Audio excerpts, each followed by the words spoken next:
constate que ces deux catégories de protéines ont des atouts différents.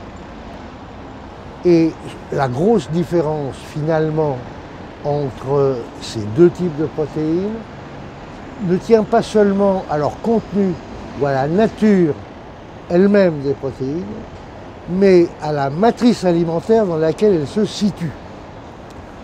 Les protéines animales ont comme atout d'apporter du fer, du calcium, des minéraux, des acides gras à chaîne longue, mono ou polyinsaturés, qui sont bons pour la santé.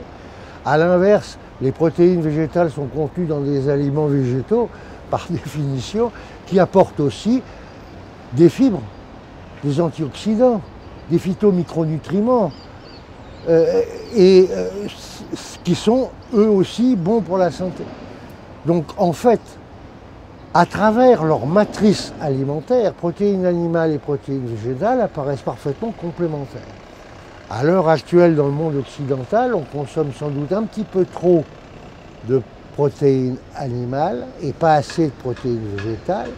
Il conviendrait de rapprocher les consommations sur une base à peu près égalitaire 50-50.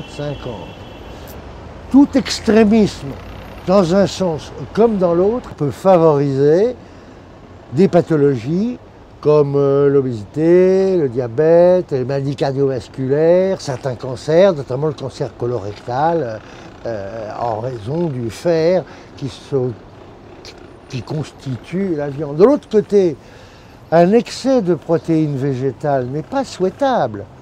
D'abord parce qu'il n'est pas certain que tous les intestins de nos concitoyens sont capables de les digérer correctement, car il en faudrait relativement beaucoup. Et surtout, et ça c'est principalement l'inconvénient du végétalisme, c'est qu'il va manquer des éléments essentiels qui ne sont apportés que par les protéines animales, notamment la vitamine B12, sans laquelle on risque de gros ennuis. D'ailleurs, les végétaliens sont obligés de se complémenter, ce qui est loin d'être une alimentation naturelle.